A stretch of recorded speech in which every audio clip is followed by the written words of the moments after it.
What are the tax benefits, would you say, that you've experienced? Depreciation is the biggest one.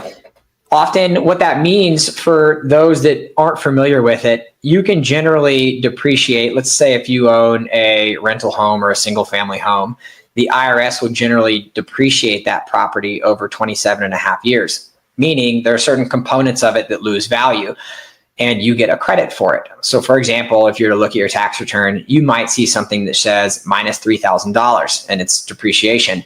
It doesn't mean that you lost $300,000. It's what's called a paper loss. So what's really cool about real estate is in investments, you can do what's called a cost segregation study. And instead of splitting that depreciation up over 27 and a half years, little by little, you can front load it and you can take advantage of the tax benefit that particular year. So to put a number and an example to it, if you have a house worth $100,000 and now there are new laws that were just reenacted called bonus depreciation, you can take almost the full amount of the investment of that property. So let's say $100,000 home, the land is excluded, but the value of the home itself, and you can on your taxes have what's called a paper loss or a depreciation loss of almost equal that same amount. So if you invest $100,000 into something, you might get a piece of paper on your taxes at the end of the year that say minus 80,000, minus 90,000. Depending on your tax situation, you can then use that 80 or 90,000 to offset other passive income that you have. Or if you're what's called a real estate professional, you can offset it against your ordinary income. So we talked about engineers or tech workers. Let's say they have a spouse that's deemed a real estate professional and they make $200,000 a year, and then they go and invest in, let's say, $200,000 into something in passive real estate. If they're married and they have real estate professional status, they can offset the $200,000 against the engineer's salary and effectively make zero on paper. This is in theory, right? There aren't many things that allow for someone to make $200,000 in real life, but make zero on paper and pay less taxes. And real estate is one of those. Oh yeah. That cost segregation study is a very interesting concept because I've never actually seen a study, but the concept is instead of us just averaging out over 27 and a half years, we're going to take this gypsum board, these floors, these lights, and the life expectancy for this gypsum board or drywall, whatever you call it, might be 15 years to where we can, like you say, accelerate that depreciation. How much, and definitely is a lot of benefit from being able to segregate these different materials and accelerate the depreciation. How much does somebody typically have to come out of pocket to get one of those studies done?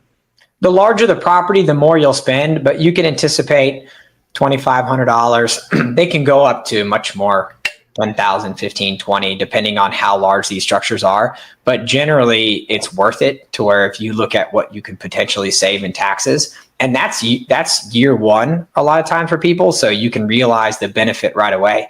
So you might, let's say you spent $2,500 on a study, but effectively it saved you $20,000 in taxes.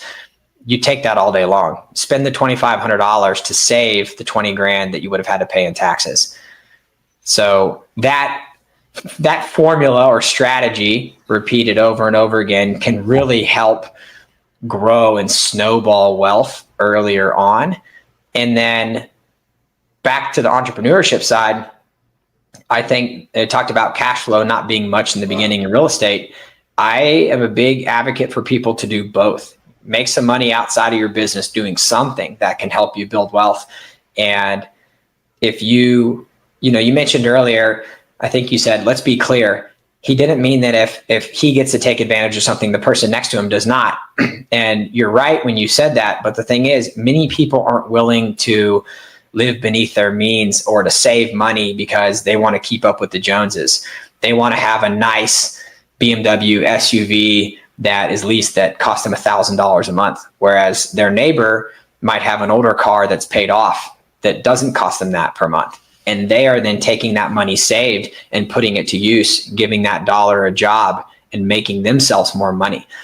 So it feels like you're sacrificing in the short term, and it's because you are, but it's for the longer game when you'll win later on. Oh yeah, absolutely.